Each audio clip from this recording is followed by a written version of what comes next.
ඔබට කවදා හරි ජීවිතයේදී මෙවැනි කෙනෙක් හමු වෙලා තියෙනවද? හැමදාම දුකෙන් ඉන්න, hina වුණත් ඒ hinaව ඇස්වලට යන්නේ නැති, රැයවල් ගණන් නිින්ද නැතිව ගෙවපු, මට කවදාවත් ආයේ කාටවත් ආදරය කරන්න බෑ කියන කෙනෙක්ව. ඒ වගේ කෙනෙක් දැක්කම අපේ හදවතේ මොනස්සකම අවදි වෙනවා. මම එයාගේ ජීවිතය වෙනස් කරනවා. මම එයාට ආදරය දෙනවා. මම එයාව සුව කරනවා. අපි හිතන්නේ ආදරය කියන්නේ බිඳුණු හදවතක් අලුත් වැඩියා කරන බෙහෙතක් කියලා. හැබැයි ආදරය හැම විටම බෙහෙතක් නෙවෙයි. සමහර වෙලාවට ඒක ඔයාගේම හදවත බිඳෙන ආරම්භය වෙන්න පුළුවන්. අද මේ වීඩියෝවෙන් අපි කතා කරන්නේ බොහෝ දෙනෙක් ජීවිතය දැනගන්නේ ප්‍රමාද වෙලා පමණක් වන ඇත්තක් ගැනයි. විරහවෙන් සුව නොවුණු කෙනෙක්ට ආදරය කිරීම ඇත්තටම භයානක වෙන්නේ ඇයි? මනුස්සයාගේ ස්වභාවය තමයි දුක් විඳින කෙනෙක් දැක්කම උදව් කරන්න හිතන එක. කවුරු හරි අඬනවා නම් අපිට එයාව හිනස්සන්න හිතෙනවා. කවුරු හරි තනි වෙලා ඉන්නවා නම් අපිට එයාගේ අත අල්ලන්න හිතෙනවා. කවුරු හරි ආදරෙන් කැඩිලා ඉන්නවා නම් අපිට හිතෙන්නේ මගේ ආදරෙන් එයා ආයේ ජීවත් වෙයි කියලා. ඒක වැරදි චේතනාවක් නෙමෙයි. ඒක හොඳ හදවතකින් එන සිතුවිල්ලක්. හැබැයි හොඳ හදවතක් තිබීම පමණක් ප්‍රමාණවත් නැහැ. මොකද ඔබ ආදරය කරන කෙනා තවමත් තමන්ගේ අතීතයත් එක්ක සටන් කරනවා නම් ඔබට සටන් කරන්න වෙන්නේ ඔබ නොකළ යුතු යුද්ධයක්. විරහව කියන්නේ කෙනෙක් අහිමි වීම විතරක් නෙවෙයි. ඒක බලාපොරොත්තුවක් මැරෙන එක, අනාගතයක් කඩා වැටෙන එක, තමන් විශ්වාස කරපු ලෝකයක් බිඳෙන එක. ඒ නිසා විරහවෙන් ඉන්න කෙනෙක් බොහෝ විට තීරණ ගන්න හදවතෙන් නෙවෙයි, වේදනාවෙන්. එයාට ඕනේ එකම දේ තනිකම අමතක කරන එක. ඒ නිසා ඔබ එයාගේ ජීවිතයට ආපු දවසේ ඔබව ආදරයක් ලෙස දකින්න කලින් ඔබව සැනසීමක් ලෙස දකින්න පුළුවන්. ඒක දෙකම එක නෙවෙයි. හිතන්න, දැඩි වැස්සකට අහුණු කෙනෙක් ළඟම තියෙන ගෙදරකට දුවනවා.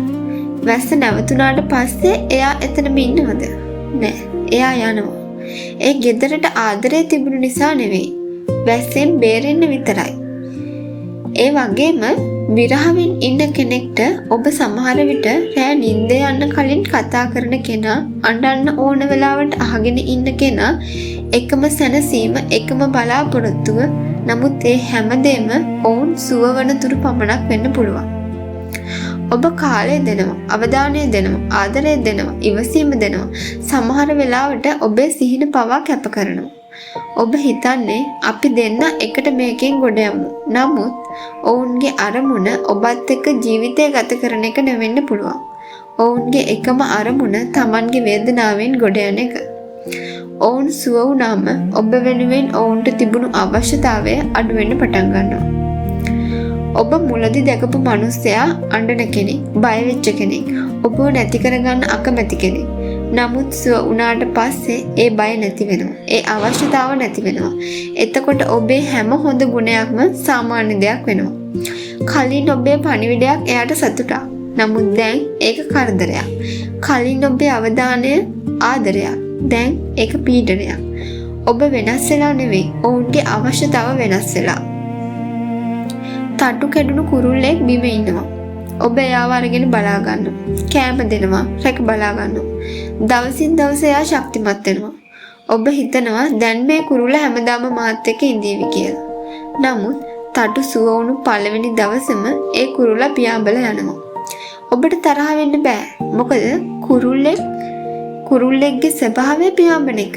ඒ වගේම සමහර මිනිසුන්ගේ ස්වභාවය සුව වුණු ගමන් ඉදිරියට යන එක. නමුත් ඔබ තවමත් ඒ හිස් අත්වලින් අහස දිහා බලාගෙන ඉන්නවා.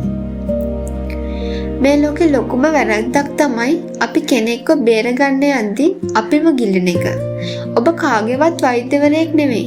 ඔබ කාගේවත් චිත්තවේගී ඖෂධයක් නෙවෙයි. ඔබේ වගකීම තවත් කෙනෙක්ගේ කැඩුණු ජීවිතය අලුත් වැඩියා කරන එක නෙමෙයි. ඔබේ වගකීම ඔබේම හදවත ආරක්ෂා කරන එක. සැබෑ සුවවීම වෙන කෙනෙක්ගෙන් ලැබෙන්නේ නැහැ. ඒක ඇතුළෙන්ම එන්න ඕන.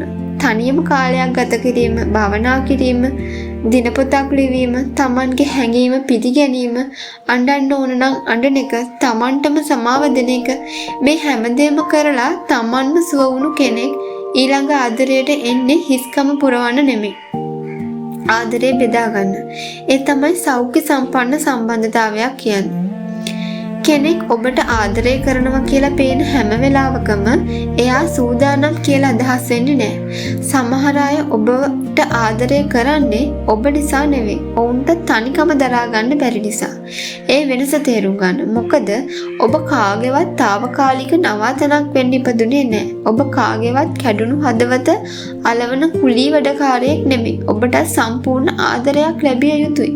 ඔබට තෝරා ගන්න කෙනෙක් නොව ඔබව තෝරගන්න කෙනෙක් ලැබිය යුතුයි. ඊළඟ වතාවේ ඔබ විරහවෙන් කැඩුණු කෙනෙක් හම්බුනොත් එයාව විනිශ්චය කරන්න එපා.